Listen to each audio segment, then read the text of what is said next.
Kata pakalima. Mano kara fo kulunko. Police station mandi kasate o sate ndem boyta abele. Hani station kilim mawi. That is deliberate. Abele no moy.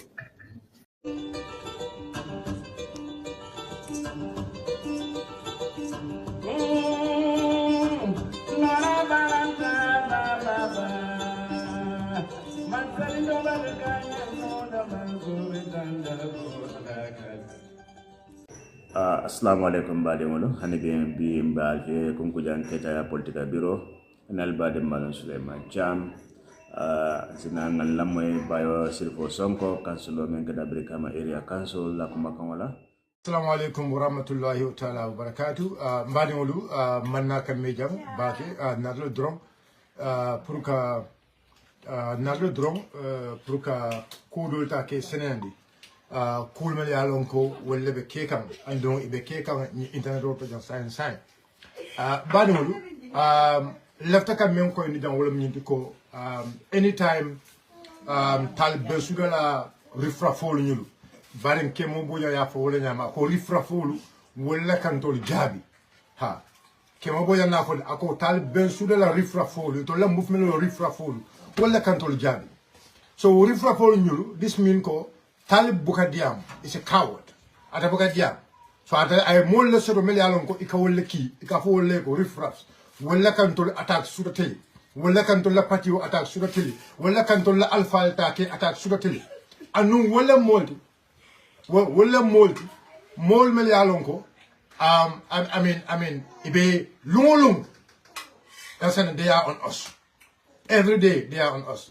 And Talib I'm not going to Jekande. Talib is seeing all what they are doing because they are the riffraff, they are the response team of Talib Ahmed Bensouda.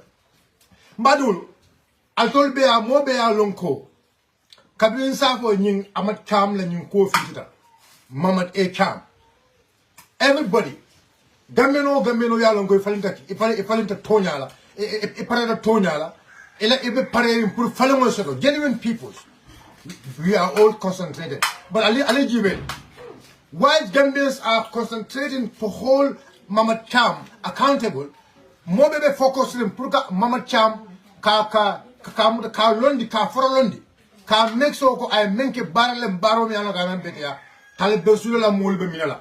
And the agent told me they are deviating the composition and deviate come.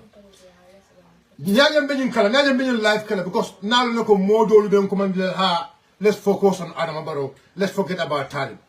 But do you know, it's going to be very hard for us to focus on Adama Barrow. Near that a hypocrite and coward peoples. Will be Lord in Kerala. If you go going, will be effort men take it will let the car meso co effort in Tina. Atolokon to lay Nakas Wella. Atolokon to Kana focus welcome. Do you think it's going to work? Banku din Kinun, Ikadiam Welle. So we have to inform Banku din Kinun. Yeah, understand you more si fale multi. Gambeno fale understand the kid. B. Gambeno baby focus can to fight against corruption in the system. Every genuine Gambia. Banku dun kendo banku din kende. Nin Gambia banku kanjang. A baby parent purka corruption o kele. A baby parent purka je go Adama Barrow ni masakunda goes nowhere. We all know that. From the Bemo Kalam. We all know that and we all witness that in this country. So right now, I'm focus on look at Ali Cross Bank and Fale. You know, I don't want to say their names because near told for you make them important. Talib Bensouda and you didn't Talib Bensouda and you refraffle because it will fall laugh. Because they are called il a Momo responde for Talib, Momo can defend for Talib. Inte mafo kemo bojan nafo ako wol mu refraffle it. Il a refraffle instead of you focus on the government, instead of you focus on holding people accountable in the government. The focus is all about UDP leadership. The focus being word. When Gambians are facing a lot of difficulties, when everybody is talking about the difficulties we are facing here. Gambino better diamo kan bimbe kolya men kon. Kurang man so. Kan bebe dunun bla beto. Moli la beŋol fa pour ñu salo. Ila beŋol ila subo betiñata. Mol bebe wala kumbo kan, mol bebe wala fo kan.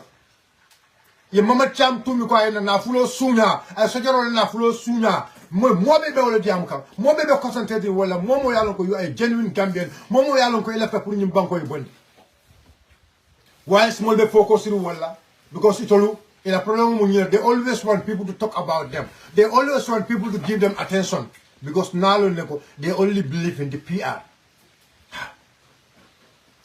They always want ikalaf men wala ñu ko pour mole to talib mala mole to le movement o mala e ba ko mol people will keep hearing about talib, people will keep hearing about their movement, but hell what they think that is what is going to favor them. No, inali ya molo ma nimbal mala ndol tatul mala atol sentol ma with misinformation fanyani wuliani kalabante ya kumola nintol bal mala mbal mala fe na be tele toñalti sera jaro be tarlambul ba findina gamben ko be ñaaji sera jaro le be tarlantol bulo kono be mem bond la gambe dumul ya lon jumalam talibti ko mbe talibti na kunu mbe akuma kaw moyle kunu mbe akuma kaw moyle kunu go mbe akuma kaw moyle bi bal exemple ko wala atol de focus la masakunda kan atol de focus la Gambian call ya men belan Gambian call kan atol de focus la kan atol the focus is always going to be UDP masakunda ni UDP be nyola atol fana UDP bula ale na parti o bula al tata al quality focus la alla movement o kan al man parti o lo ni no bu ko ala da barako kele ma la parti o ma parti lo de but pour ale barako kan la ni ka foro asa kolya kanu jamfa ka folem kafule me yalon ko kafu kurungolam amanga kafu kende jamfa kafole an pour aller barako ko jamfa kaforo asen terrain bat pour aller barako ke nyi jamfa kaforo asen terrain bat ha atole mo le patio bula patio me yatul ke famo beti patio me yatul dunya yatul long patio me yatul le dunya be yaay patio me yatul le bilal kal si so wulindi atol ko atol bo patio tinyala atol ko atol bo patio dongol le tinyala atol ko atol bo patio alpha le tinyala ali amro assassino alors ñu commission de podoñe I spoke to a friend ñu mo diamta ila je ngoy ko I have the report nga go report be mbul nga ko but the problem is man la kandidate ñu ko folo nañu nga fa nga ko I want to be very professional in this. I want to leave it with journalists, professional journalists and media houses to deal with it. And we take it from there. Ngago, but Allah molbe menna ni me da hala. We will go to that level. Because menya again. When Standard newspaper is Savero, menya again what happened? Ndem momo me diala nika diala ko nyala kande. Ndabuka mo doko baluwo kono. Buko kukli lata wala ñu ko ale mendina wala mun nioti.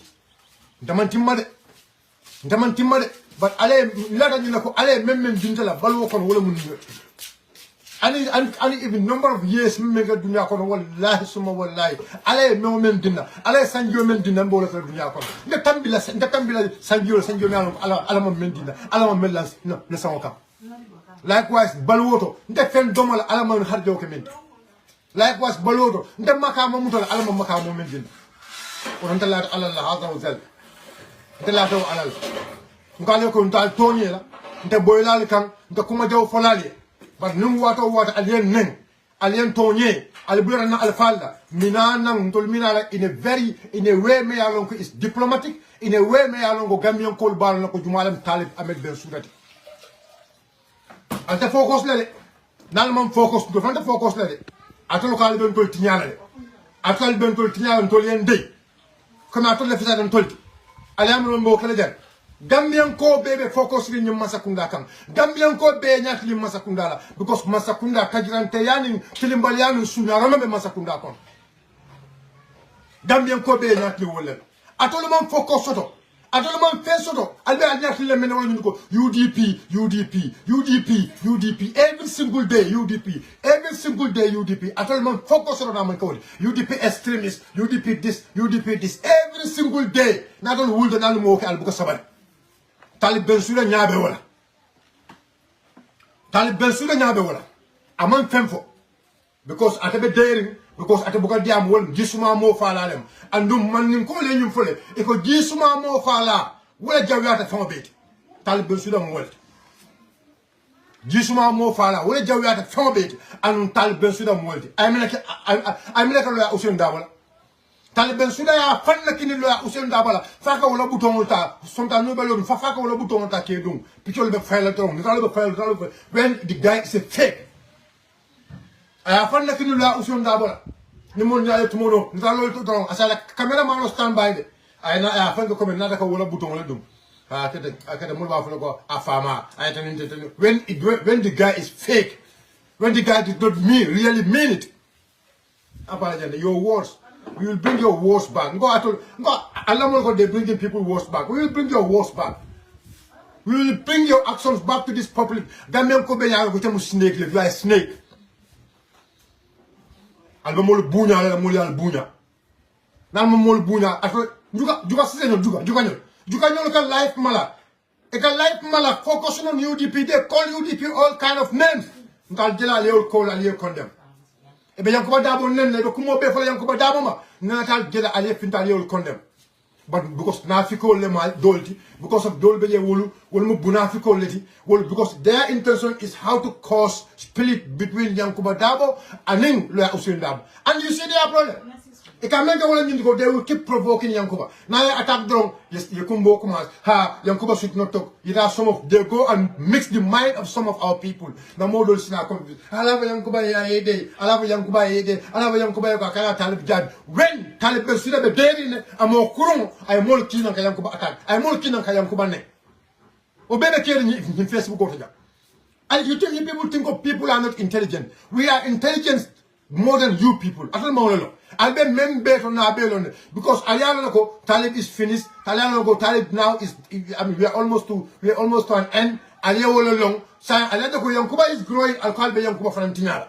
The way Ali Talib Tinyanya, I told mo kilo me Yanko. I told him min Talib la Tinya. But I found left like I want Tinya. I told him more kilo because I know what we are going to do is time buying na Rohimali glow Kelly. Then somebody Yankuba from no fan Kelly. You don't want to see the future of others. Ate alay Usainu Jamfa école lafta école ba mesura to so itu Gambian ka kan ni Gambian ko leko Yankuba Dabo mo alay Usainu Bunya école ba tan la Gambia diwon leko Yankuba Dabo be alay Usainu Jamfa la. That is what they're trying to show to people. That's what every day they're trying to portray to the people. Every day attacking UDP on lies.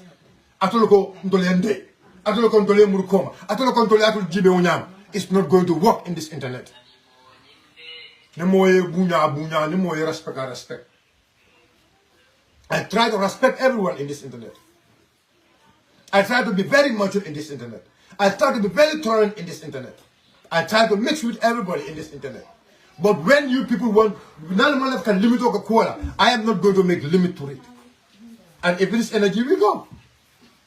If it is about energy, we go. Nemoye bunya, nemoye respect, nemoye joyo. But I told my friend, I told him, Gaigo, your people, what they are doing is tell them to stop it. Now, fire. Gaila Mulbe Menda, Alafo ya stop. Alafo ila Muluko ya stop. Alben Takla, Albeku will be for Ha. Alben Takla, Albeku will be for Ha. Albeku will be, but now Valankalo Conte. Cookly any day illa my balocon. Then let a cooking la will mean to cook. Nimbi, economic Tonakan, Alonco Molbelo Lamelianco will be killer. Dunia, that is what be that's the nature of war recently. Ha. Yes. That's the nature of war. My father talk to your people. As a party leader, talk to your people. My same party leader, talk to your people, my father. Yes. My ex-father, no, sorry, not ex-father, Sheriffo Sonko is my ex-father, he's not my father no more. My ex-father, talk to your people. As a deputy party leader, my ex-father, talk to your people. More be focus when you masakunda alakam.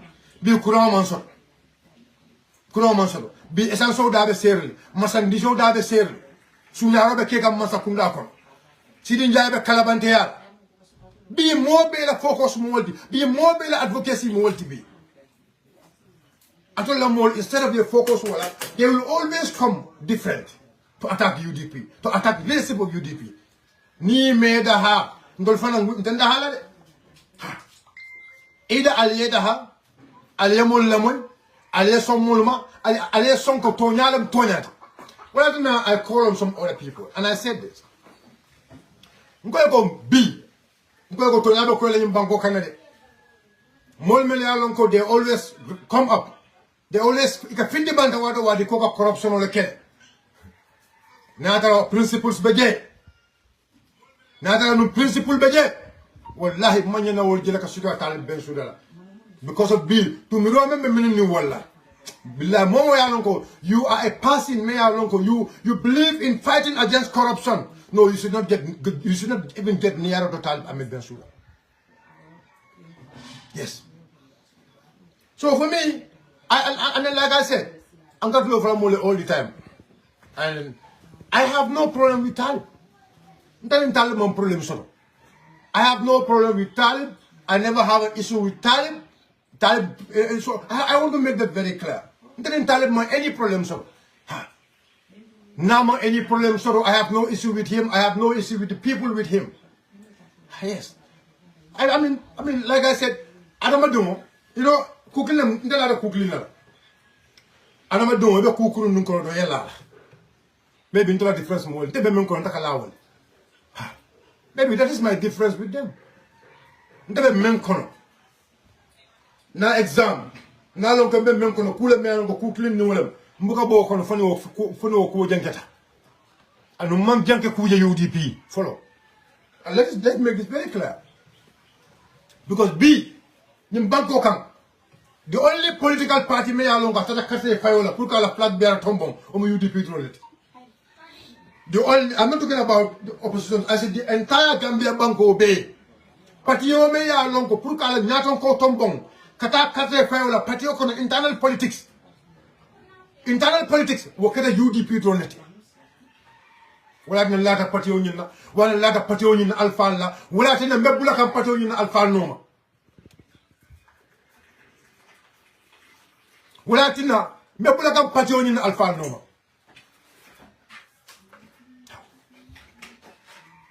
Because nlata parti yo nyina le anu ndamon fa adama dole wala nyindi ko alen sikani hakilo le ba Talib Bensouda nyolu imambo UDP kono fenna imambo UDP kono because of principles imambo UDP kono because of UDP la tamandir nyaman killing no o me bondi UDP kono. And this is something me alongo we have to make it very clear to the Gambian people to understand. For now coin the Gambia do be ma ka hak to nyaal nyata fola Gambian ko be alo hak to nyaal nyata fola Gambia do be alo imambo UDP kono because they have different ideology, they have different kind of system, they have different kind of imambo UDP kono me bondi UDP kono because me kata Talib Ahmed Bensouda manke UDP la nyaton ko o doron wala bondi UDP kono femme bondi UDP kono na manko damat kam fa men be la kam fa te bulu na manke because of Talib Bensouda ma UDP nyaton kaya. That is the only kam fa me yalon ko le bela anu ndaka nyum fungo Talib Bensouda niya ko among Tonyafo. Why I say this? Because I mean sometimes manaka only ko carry mon Tonyafo, they will be like Yanne. No. Among can carry mon Tonyafo and we for ya amoela mon Tonyafo, capo mon Tonyafo. Hey, Najan Dorong, the society in Dorong. Yes. But Talib man can defati, Talib man can take Kototi. That's a Talib. Talib man can defati, Talib man can take Kototi, and Talib man can tell Alfati.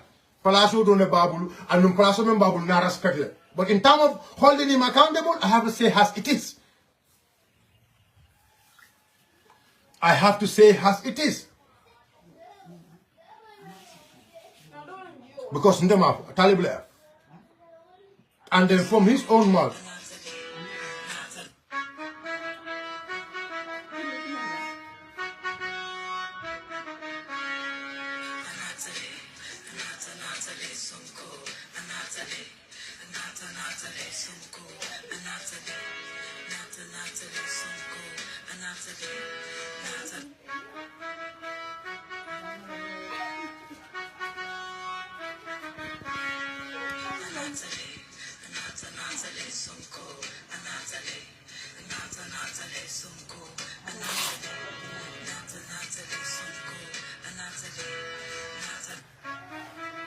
Don't come here and go talk about UDP agenda. Yeah, UDP agenda for that. Kapunyo go talk about UDP agenda. Talk about what UDP agenda. Every day in the UDP la agenda la wafika. Kapunyo go talk about UDP agenda. I know sometimes I learn jika sipa and kanya fale. Go and talk to Talib Bensiro la Mode. Go and talk to them. After you go, let them focus about their agenda. Agenda UDP every day in the UDP agenda African. Every day in the UDP na go African. Every day. Every day I am working for him. Every day I am answering to him. Every day I am on his mission. But every day, call me a moji. It become fine. In fact, you know, because the problem is, you know, ikela nafikia nila ila kalabante yalo nyame ngolo mnyutuko. You know, I mean, more katara concentrating government. Government, me yalo itolo kodo lefte kao masa kunda la bondi. Itolo kodo lefte kao masa kunda men bondi. Itolo fana ko lefte kao masa kunda la bondi. Tapale yani tilimbali yani meke ka wodo. Mo be diam ka wola itolo because I know them. Their only problem is attention. They can left attention seeking now. You build 1,000 media houses. I don't care. You build 1,000 media houses hiding behind. And because of like facial finting, that will never move us. We will always show our face. We will never hide. We will always show our face and face your people and face whatever little lies coming from you people. We will face you and tell you as it is. But we are not going to hide behind fake media houses. We are not going to hide behind fake platforms. No. We are coming out and out, face you people, say as it is. It's very simple. Like I said, I'm not the commission reporter. And I spoke to a friend. I spoke to a friend in UMC. Now, I go. Commission reporter, I have a snoop of it, but I said to him, I don't want to, you know, I don't want to deal with it as of now. I want to leave it with the government. I want to leave it with the, the professional, you know, media houses to deal with it. I don't want to be there, and whatever they deal with it, we can all move on with that. And I told him very clearly. Not be fired. I'm going to focus on the recent allegation against government officials, because, you know, I mean, so I want to focus on that one. That's what I told one of my friends. That's what I told him.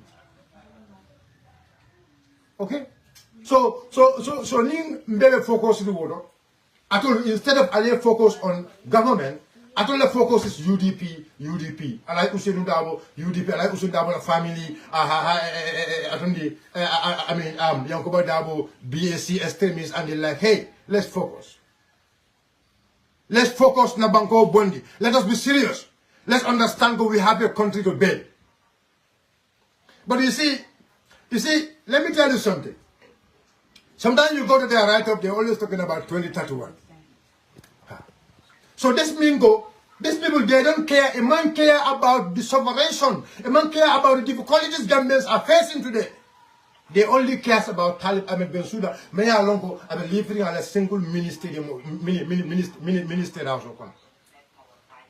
And you know what about it? And some of them are not even living in this country. They live in Tuabudu.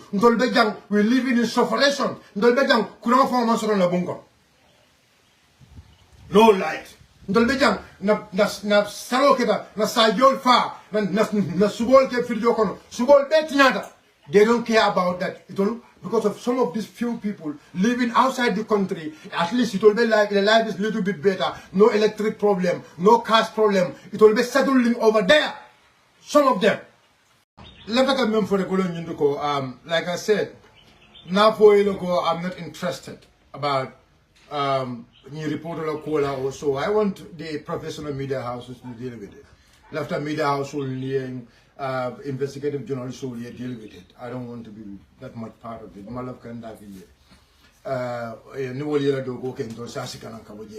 understand whatever is true, whatever is clear to us, we can just move on and do it.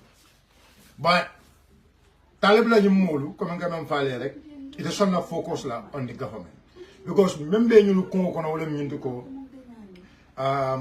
UDP win in 2026, this means go to the movement of a boiler. And they know very well for UDP, inshallah, is going to win. So now, il effort, il a katako be movement wala ñu ko saybe UDP tiñala ñame. Ba make sure ñame UDP be lose the election on ñame. baro yugo e mentana ke mira bi Gambian kolbe kole amen kono e mantara ke mira bi Gambian kolbe difficulty men kono e mantara ke mira bi kuran tanya men be nyim banko ka e mantara ke mira bi baro masa kunda ibe sifatan panso men na nyim banko ka. And you, in fact, you know, sometimes you see, you listen to them. Sidin Jai ben siko mbela MPP ben siko mbela. Go and listen to Talib Ahmed Bensouda Lamol. Ibalo noko these people, the movement ning, what is the pop, what minimum movement of form, minimum foundation of it. Yalong Gabugo MPP is a tribalist party. But go and check the foundation of Talib Ahmed Bensouda movement. Go and check the foundation. Altali la found ngale ko te kan la Talib kan. Me yo kono le no at least the kan la kan. Talib now they have no problem. Talib, I have no problem with Talib. I am only trying to hold him accountable based on fact, based on truth. But Talib is not my problem. Because they are not. My leader is somebody me alongo is try and tested. Alay usen dawo mobe alay usen lo nyimbanko kanjane. Alay usen katakuo mobe alo nyimbanko kanjane. Alay usen tonya fasa nyimbanko ka mobe alo. Alay usen batamen ke nyimbanko mobe alo. But alay usen ye même fonta Talib Bensouda. Alay usen ye commenta Talib Bensouda. But it's a fake. Talib Bensouda is a fake. Nada ya fanda gina alay usen bala. Kaka wala bouton lel fenke mol pitol be ala cameraman be lo stand by tak tak tak. I thought it's a fake. Abemene, he does not believe in it. So mome yalon already alyalo noko aka maintain in the picture. Aka maintain in the daloto. Ani aka bara mena man killing. What is source in the picture? Ani aka bara mena man killing. Jumale nyabi mala puka banko di wala kote. Your only level is the council. Council yemen dunyo yokroje. I mean, the commission will deal with it. That's not my business. The commission will deal with it and we will take it from there. The commission will deal with it and we take it from there. It's very simple. It's very simple. Ila molu, ila dindemolu, ila agentolu, ila rifrafolu, ebe diamula wolele ye fata UDP ma, ye fata UDP la alfalma. Ni control dole ndey ni control dole nyaka sila na focus on the government na focus on the system ila refra folu ila dinul ila agentol ila mol mi la ko wala muy dakala wala muy nen kala moti ibe diamu la wala liye afoy ko alfata UDP kolma afoy ko alla nyati lim masakunda la gol lafta ka masakunda ta man laf ka UDP ta ka ta UDP ta no la albe UDP kono ale kato bega pour ka UDP talma UDP tano alte UDP tano la otambida le alte UDP tano la kotanke otambida albe UDP kono le ale kata ko beke ale strategy beke ale fero beke ale nafulo be use pour ka UDP ta alma UDP tano alte UDP tano la sai alle fero momenti wala mnyindi ko al lefta ka banko ta nkali ko al tenyim banko ta no la buko ni aja tenyim banko ta no la al ma do ku ni aja tenyim banko ta no la al ma kata na ya kata num nta nyaati ni aja tenyim banko ta no la atul mu jamfan ton leti you people are betrayers ñu na fali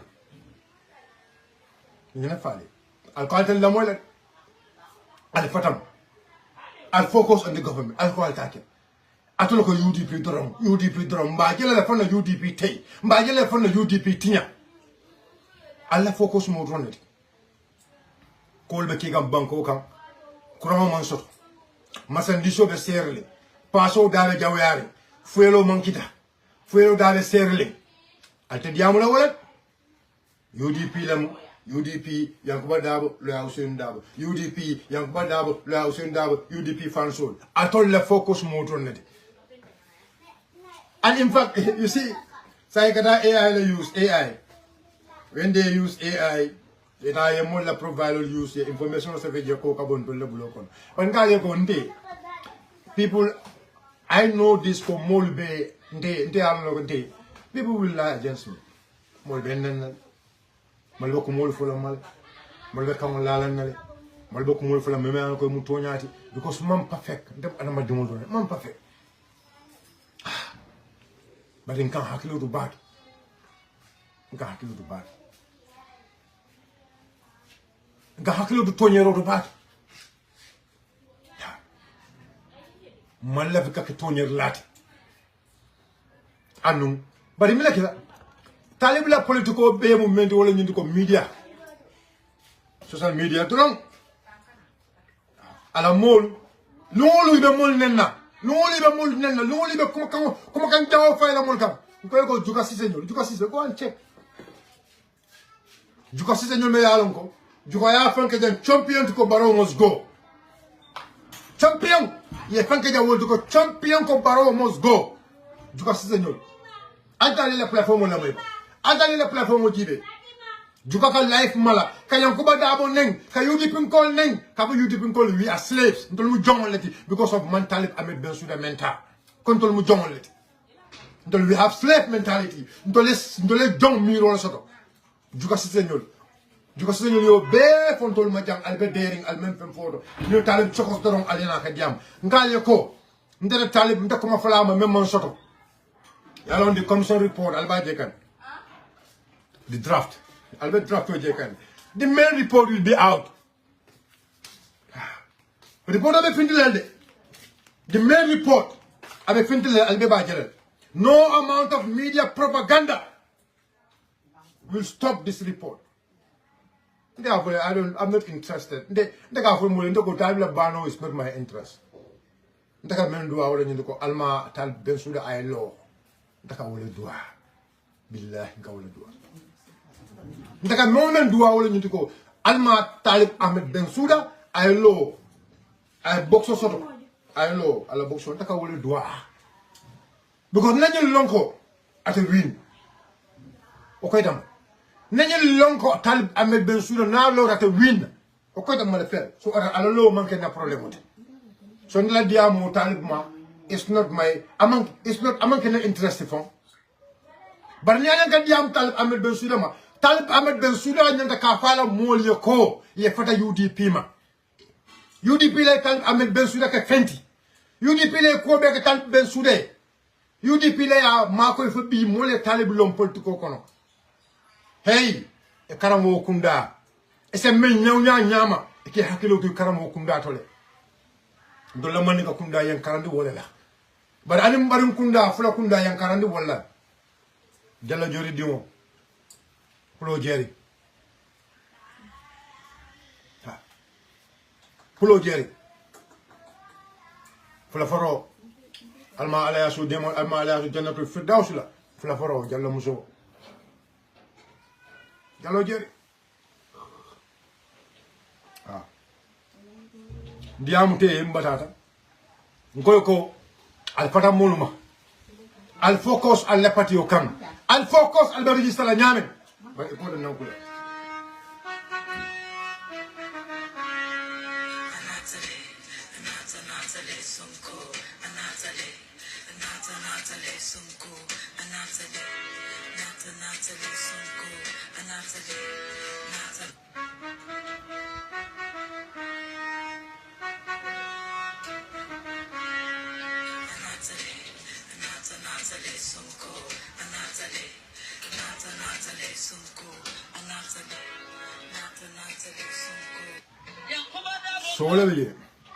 so wala mkumoti Gallo Jerry Sonkondeni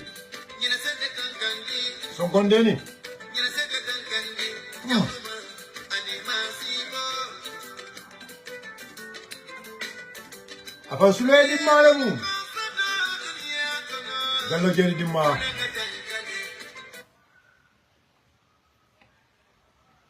Samba Pulo Jallo mambal ngo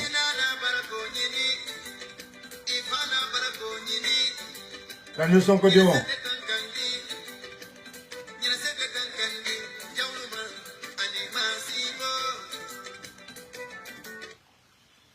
Aliamwe. So you never get this is our gun. This is our gun. You know muna kidoti. You know muna kuobeti. So it's very simple. Alenkana Nafale, I have no business with Talib Bensouda.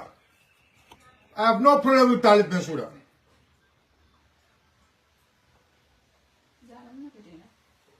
Yes. I have no business with him. Yes, I'm business solo. Banco Dumolem, I write sort of a put on law. Ndamambala Lola. Ndamambala Pry Palaso in Ndamambala Wola.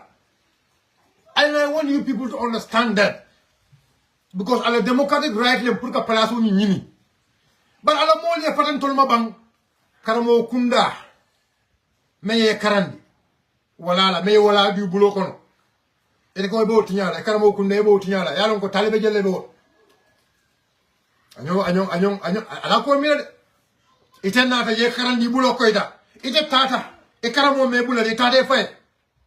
Yet a Barik is a Karamo made a bullet, a Tata Fay. Yelakafolo, a Cotta Bulokoida.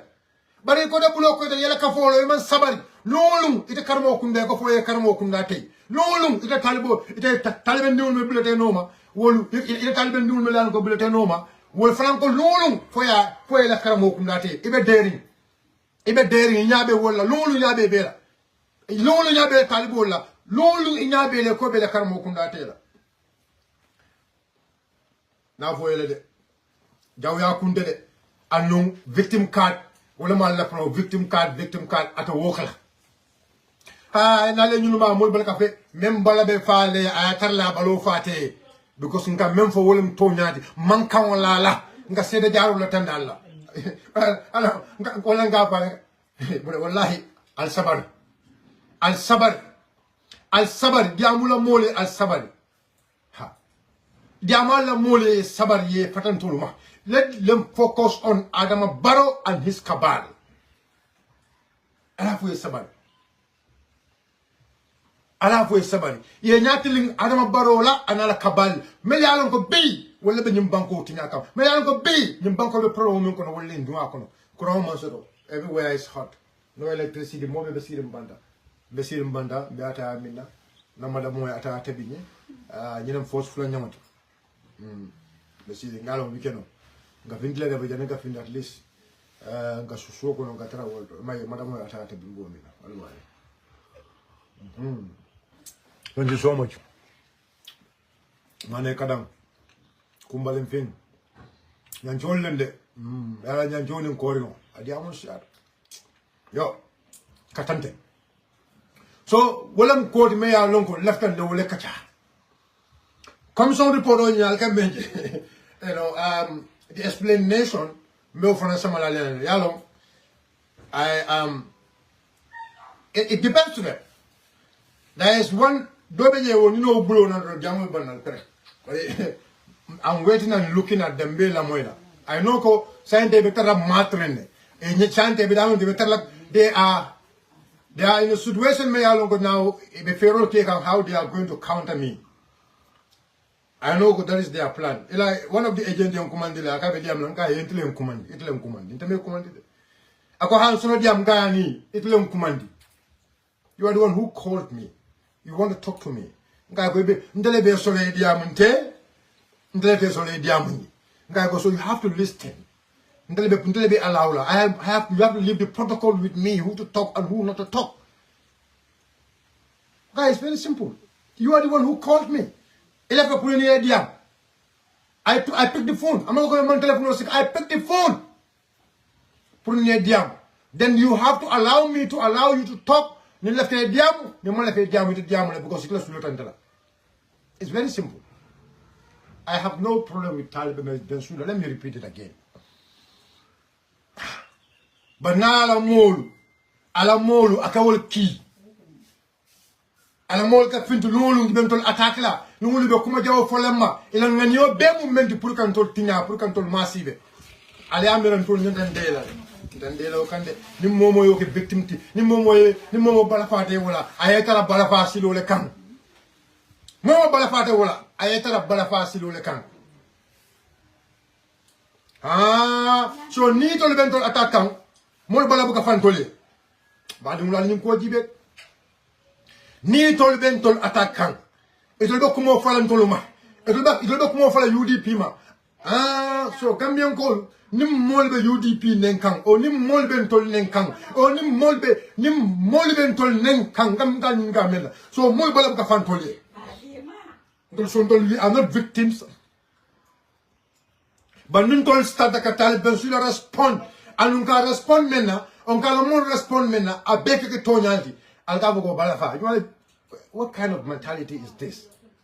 You mentality si banality. Let us try to be intelligent. Allah katana hakilo fanundi na ko yele. Na katana kunin. Et quand son, il y a du monde la mola. Et tu le bel amour célébrer là, et tu le bel amour que sanoti, et tu le fait rober ou men wala ko vera du monde la alpha la nyamen. Et vera du monde il a respectful mo la nyamen. Et ko ta kamal wala, et ko ta say wala, not me. I will never be shy to debunk their lies and misinformation. And don't create the center. Center to fight against misinformation. Don't we create a center to fight against misinformation and disinformation? That's the center we created. Alors, mbama abe na anti abe na lulu abe kuma kan jawo be falama. You know, they did everything. Abe na picture somebody bla bedo abe caricature abe call be kana before considering. Because I have a mission. I have a leader to elect. Let me focus on it. Because she is someone I respect. With all what she is doing, I respect her. Because I interact with her at some point. And we, you know, because body have been tamale. Mother started killing it. Alamol muna bunya moleti. Alamol muna horomo moleti. Nade me mira wala.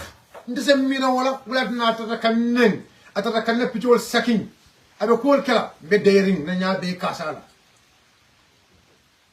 amango ko men manda so ka jabile amango ko men mambulo so ka jabile bari yalo menke nam menke wala ñu ko malef mol yem mu damento yem bondi woto maybe wo jamal yata bondi woto le malef yente bondi woto wala na be de na nya be kasala ka ben na ko ame jeno ama jeno ko na bunya na respect ko media na block tambita ka be anata na kalam ta ka be na ko mandi pa pour ka konton ka na ko mandi pour ka konton aman telephone o sika I still remain patient because me balin kilimo for long killing alors sulo pour da bigam era council during our stay in the Gambia. After I became a consul, after I am command, I was very happy because I'm on commanding because she needed help. I'm on command. I became a consul. I think they were joking, you know, car. As after I am command, you know, in the mold jam. Allah treat very fairly. Allah treat very nicely. She knows it. Allah treat very nicely. I give her warm welcome. That's all what I can do. Because I don't have enemy. I don't have enemies. Some of these people, they are constantly engaging into these attacks on us. These are some of the people I interact with. Yet still, I interact with them. I love with them.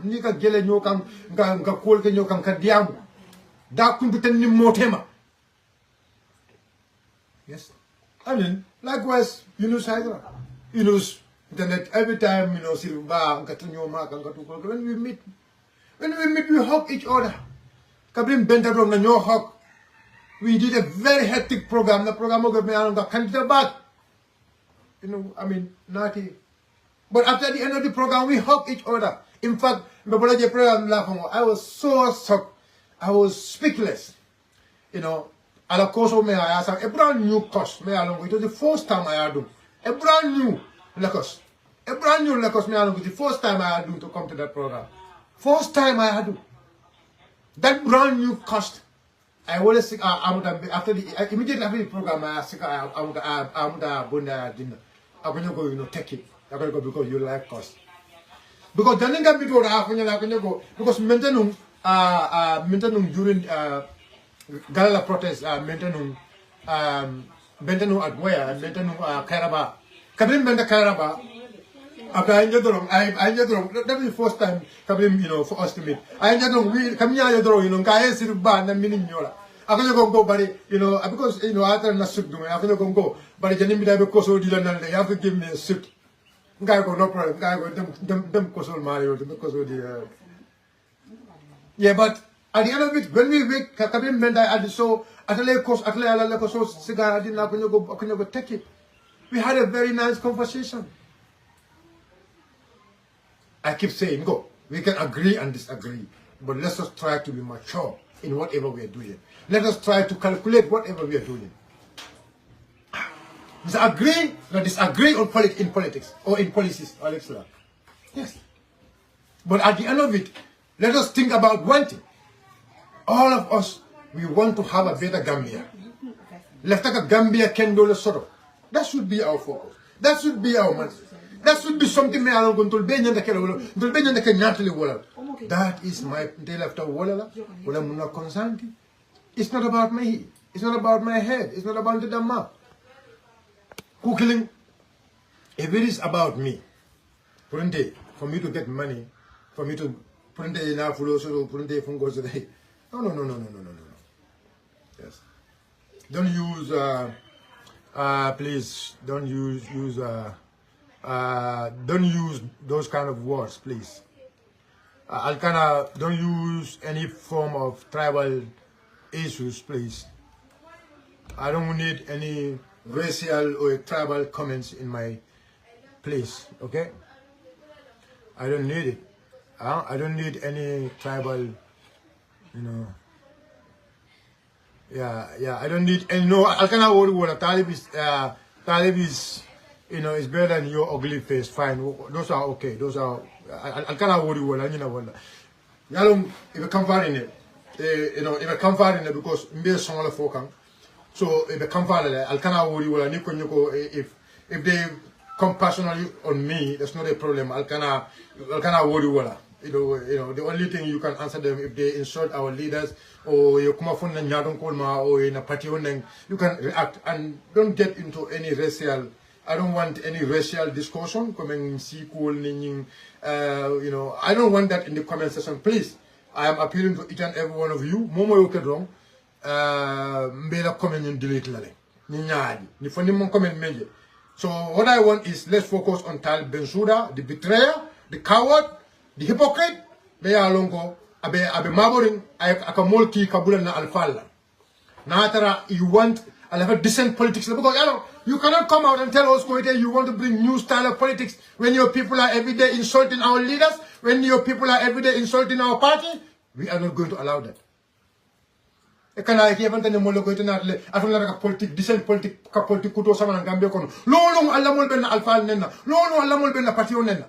No, that's not the kind of politics we expect from you. In the history of this politics, ila manya Gambia politiko kono naminaj men siaron dal finti na yakoy those who are elder than me al finti al ya fonye fo al ya politique nyamenje ni Gambia banko kan nga ka ñom politiko ni banko kan opposition de mate me nyame fo al na ka waje ni banko kan ngale ko mo ma sama na Gambia banko ko na man ka kal ben sude abe ya kura akun kilim only his personal interest. And a personal interest don't. But now so the report will come segment by segment. The report only someone on the demand. I'm not in but I mean it's either you focus on the government, be corruption be fari ala wala masakuna kon. Mo bebe wur kam pour Sidin Jay abe resign na nyame. Because Sidin Jay la feka civil war sama na nyim banko kam. Mo be la focus mo molti. Go and check UDP, go and check our press statements. Well, another boss, not respect the boss. I respect my senior. Yes, sir, Commander. Thank you, sir. I really respect my boss and the team. UDP, the media team, the focus manka on individual. The focus is entirely on the government. Holding the government accountable. Selling the agendas of the Democratic Party. Ntola focus more on it. Ka UDP what? Ka Masakunda exposed to the world. Masakunda arabaro molbe tinyaro mena. Ka otandi dunia la, ka otandi Gambian kola. Wole mun ntola media, ntola UDP media team wala focus. Ntola focus is not these petty issues. So petty issues the refrafold. That's my job. To deal with the petty issues. My boss and the top ranks, they have a job to do. They have a special job to do. To constantly be on the government, to constantly expose the government, to constantly tell Gambians how UDP government is going to be.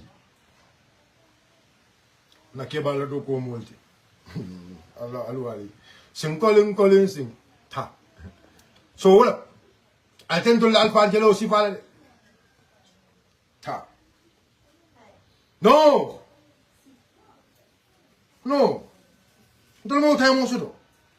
We don't have that time.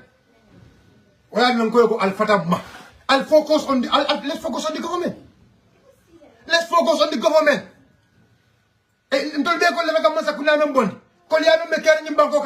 I told them focus on UDP, Lulu extremists.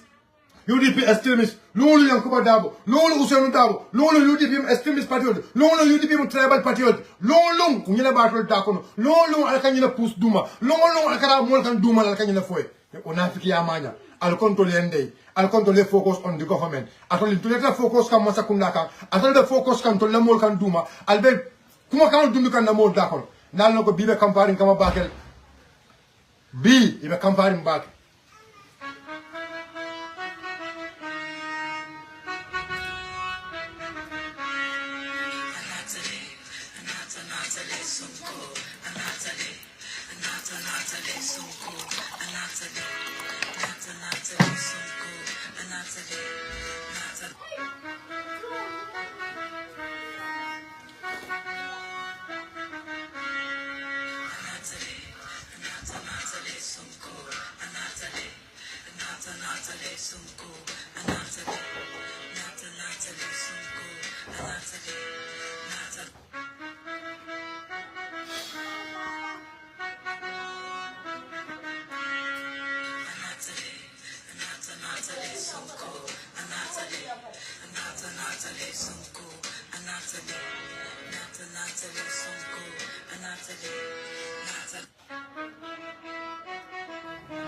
Yes. So, quote, we don't come here to attack, and I keep saying this, we don't attack, we defend. We don't attack it, we don't defend it. We respond responsibly. Mobe yalon nako, UDP along kama menka nyim banko ka mobe yolon. Alay Useni along kama menka nyim banko ka mobe yolon. But alay Useni men foroke Talib Ben Sude mobe yolon. Wallahi ning Talib Ben Sude moti. Nara Talib Ben Sude ke mira. Ning Talib Ben Sude manke jamfan tonti. Wallahi mobe nyanda ka alay Useni jamfa fo Talib Ben Sude. Talib Ben Sude men be fa Adama Baroma. Ko Adama Barrow même be kala Usenu la talib même be fo ko tumo talib yar ko talib be place ñol la ba yalon ku glim ko fon ko yalon il attaque narrative mendi mo la ko UDP mu tribal patriotic UDP mu sifatam fasti patriotic il attaque narrative mendi mo la ko be expose la ha il attaque maintenir mo ha UDP talib ben sula fo la ko UDP kan killing alilom ndema fo talib ben sula la fo ako alkata di alay Usain Dabala what change ndama fa Talib Ben Souda wala ya ako alkata di alay Usain la it's not me ndama fa ako alkata di alay Usain la ako UDP kan killing UDP mo welt ndama fa not from me it is not from me it's from Talib Ahmed Ben Souda If you think it's from me, then you must be joking.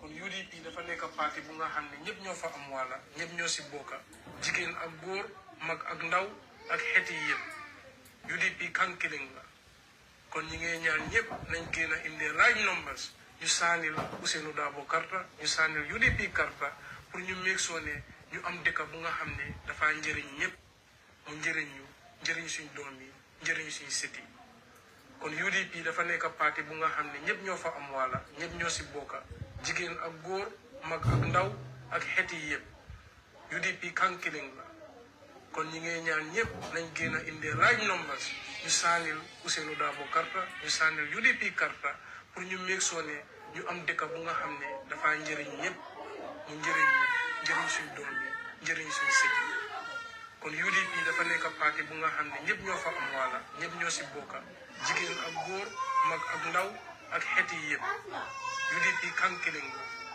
kon ñi ngay ñaan ñëpp nañ génn a indi large numbers ñu saanil Ousainou Darboe karta ñu saanil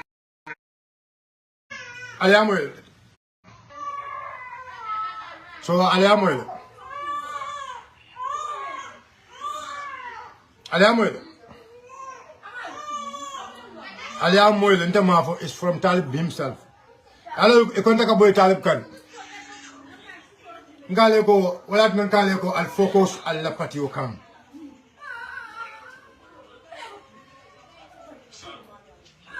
Al focus al lapatio kam.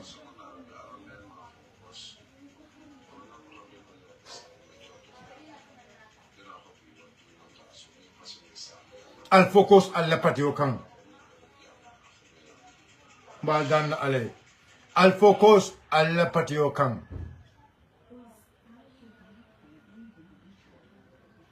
I know what I'm saying.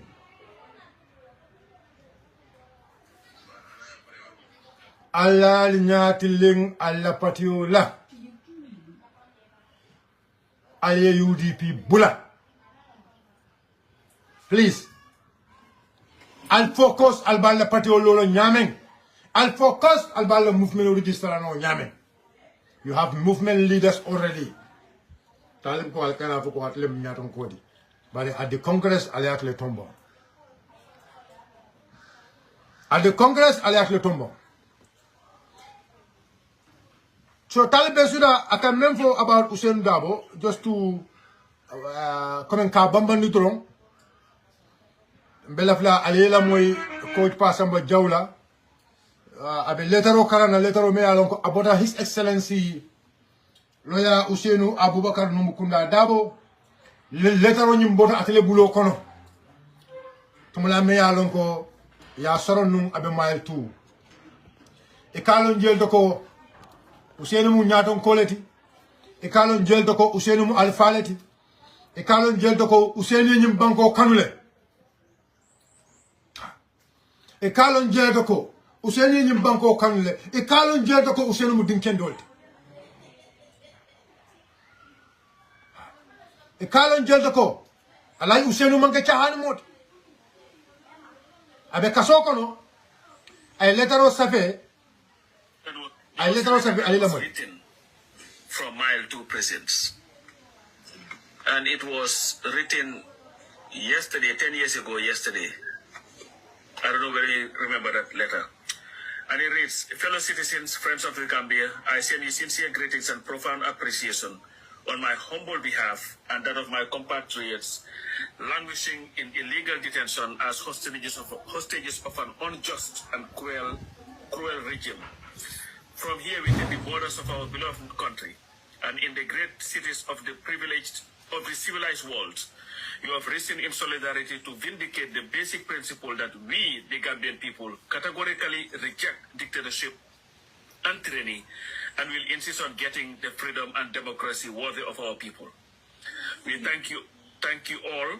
We thank all of you who value the blood and tears of our fellow citizens to prompt you to stand up and do your part to help this critical battle for the very soul and direction of our country. Together, as we stand as a diverse but indivisible people, our patience, endurance, and faith will be tested by the mechanization mechanization and barbarism of a regime drenched in our collective blood. With your continuous help, I can assure you that the moral rectitude of our cause will, by the grace of God, help us reclaim our country with it our dignity, which the dictator has trampled on for too long.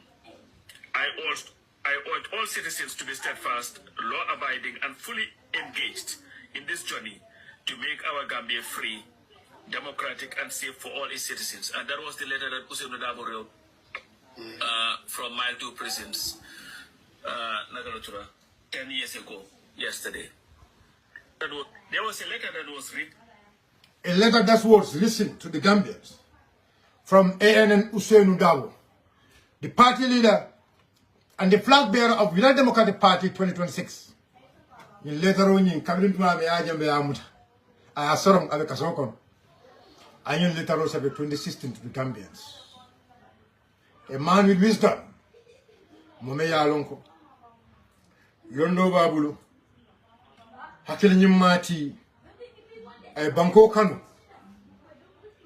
Alay Usenu, Alma Alesu Simayala, Alma Alesu Jade Kendeala, Alma Ale Nyum Banko Dila.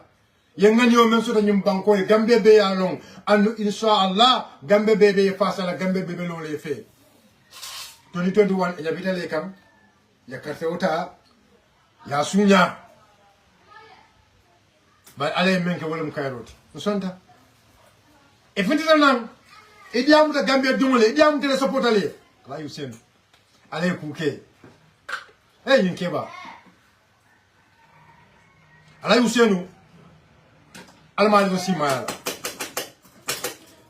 funding keo be pareering funding keo bebe loring ala koranya dimula e bebe loring e ka member ko fatwa la batu fatwa bolu from the Khalifa General Allahu Akbar kan digalo doron funding keo bebe loring pour kan digalo batu ala usoni be même fole doron ke ba fela fintana londitio 2021 fintana alaje usene fitina nan da men dalo dala korna bundala kamera lo da kan alaje usene mi foloke ako ale fonsaje ale fonsaje ayo ko da men don fonnin ko beyelo sumayata hikma Allahu akbar londiti o fela alaje usene may ko ta dimo bala nyame mutumo bayda mutumo kafiro yela kafir yake yela dabarol nyum kolke o dimo babala nyama ayemira nyin Gambia bankola ayemira the future of this country la ama foko ndey bata men beke ama foko this is my presidency amo be jibe ay Gambia jibe ay Gambia tanko jibe ay Gambia yuruwa jibe ako fonnin kewle ko al sey alta le sol kono al yembatu mina menkela be mo menkela do mbal informel Allahu akbar keba fele me yalon ay men karan Allah taala abuka tulungala keba fele me yalon ay men karan Allah taala abuka tulungala alwala karan is one of the best constitutional lawyers in this country Abu Sanka almaye je simayala wata jamta luwala karolo dorom akadol jahal ay nyime fo luwala karo ba nyimade fo febo ba mi atna ay nyimfo anya ko luwaya fu nyame ati wala fo amako ko me ata febo ala yusini manke wo modi ala profession ma allow wala he believe in his profession he believe in what he learned I men kara I wala long Dabo Sanka jula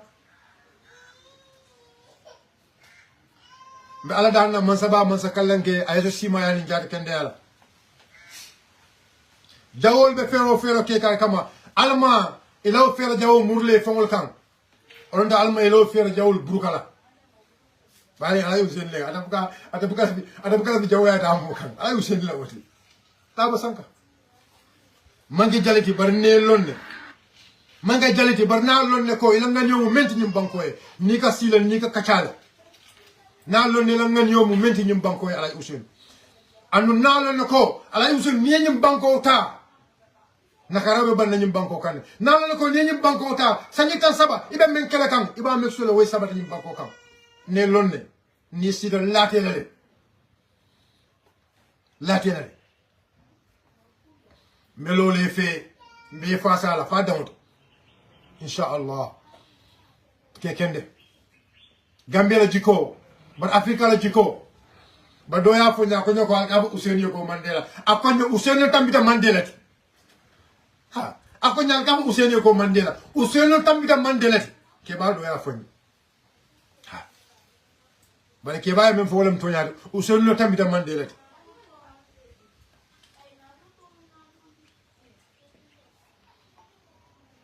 Ousainou tambita Mandela ke ba nyina ko moñi to nyalam Ousainou tambita Ousainou tambita Mandela la ke ba nyie men fo wolam to nyaati Dabo Sanka ya sabarota ya munyota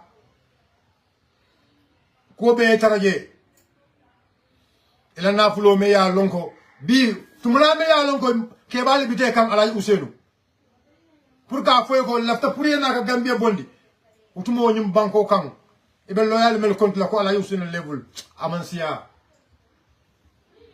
utumo lanu ni sondanu yaaje me manum asege minister utumo lanu ni sonda yaaje me manum asege vice president Alhaji Ousainou ye Gambia leje Alhaji Ousainou ya lo ko men kana wala atina ye ko di yaaje me masakundala anana dangeroso be anana kolya be ya lo ko kolya men kana ese fam bondino ene dimbaya ye kafu yaaje mema yele dimbaya balundi e ba dum leke fentinyi banko kam ba Alhaji Ousainou sanji tan saba e ba dum do kolya kon sanji tan saba e ba dum ando ko memu do ko pour ya so do masakunda ko ka kolya kadu niya soko ni ko akonto mu dabolti yo be tak nyim banko kanjen ya tak jumale ya tak Gambian ko le hey Gambian ko te jam fala Alhaji Ousainou Gambian ko be lolé fe ala be lolé fe ha Gambian ko be lolé fe ala be lolé fe to nya be lolé fe Alhaji Ousainou nyim banko kanjam Dabo Sanka jula Sanka jula e jongole batata nyim banko kanjam e jongol manke moti mel ya lonko e safo ko la hakilo man dia e jongol be hakilo dia Alhaji Ousainou yedo kan nyim banko la kanjam fo ya ban nyim banko kanje tara karam bandala Alhaji Ousainou Dabo Sanka italo la Gambia man lo fe Gambia ka tullo le fe Alhaji Ousainou Gambia ka tare fe Alhaji Ousainou tapalen tolu nyim banko jawul wala ka Gambia jam fa bar nyinan akoyta alama bi iznillah be jikerin ko alala ko wo jam fanton nyina ita kuno lema Gambia lo te fe alala lo ri fe Gambia lo te fe alala lo ri fe Alhaji Ousainou ale men sindi jom kuno woto ya muta nyina ko be jam faale ya muta nyina ko ni jam fa Gambia ko be bole kan ya muta nyina ko ni jam fa fonnin cewdo bole fe bilam fonnin cewle kanu ko tambi kunu Alhaji Ousainou ya miranu ibe fonnin ke wala mind corrupt la Macky Sall e même fo Ousmane Sonko akay ko your problem is to corrupt the youth they think they can corrupt the youth they think they can corrupt the mind of the youth ya melo ibe fonnin ke wala hakilo tiyala no la karwala katandi fonnin ke wala ko ha they are representing hey ni be Gambia fonnin ke wala represent ibe Senegal ibe Trinidad ila ko lo ko la fer. If you want to represent the youths of this country, because the youths of this country are wise, are intelligent, are informed. There is no amount of social media PR. Men say the youths of this country deviate from the truth. Inna Allah ma'a sabirin. Alanin sabar la Ousainou sabari. Alanin sabar la Ousainou sabari. Ba Ousainou men ke nyim banko kanyan tari ko la basar la e ka sada la kabin somanda fo wuraro e tabanna manke jaliti wala tan be mbaden na janna Alhaji Ousainou ban gam men fo men mo bel la moy ka yalla lo juwala Ousainou ti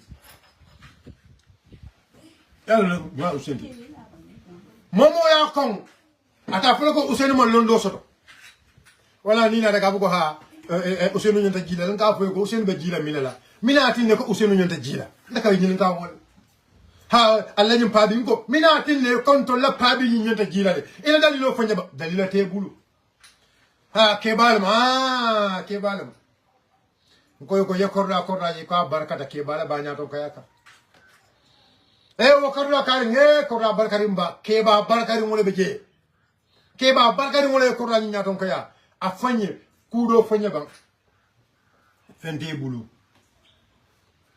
ngoy ko mansaya mo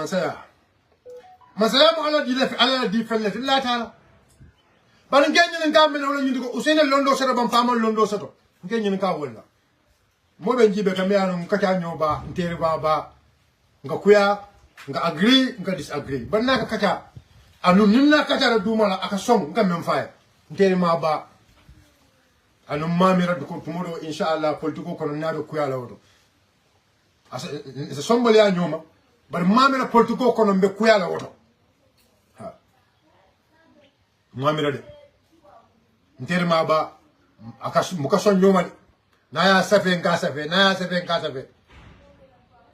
bar ninna kacha da duma wado kacha da don aka sonni naka lañi nako usenu 40 aka lañi nako usenu is incorruptible ati wadara banta abala sa yalla na la faka dia mustadro anka ban ko alni na la attention aka la football alni na ngo aka la attention la alni na nambo la fe ko la ngo alni na la nga ba alni na nambo la nambo la laptara na ba betige do jola le abara ko nyakolo wa bulle the only thing I am promised le kabrin call start dula I am promised le utuma ba kam buraible ala ba kam koroble aka funyo ko ino yalon to lañu movement ni mi laje ene iPhone 17 Pro la kana mbe ala iPhone 17 Pro mbe wala sanne ay wala fonye bar say mu ka mo ala fereng ndere ma ba nga diam ba nga diam ba ndere ma ba bare na la fa kam koroble yalo come for it. The problem they always want to corrupt the mind of the youths. La funding corrupt la mind corrupt.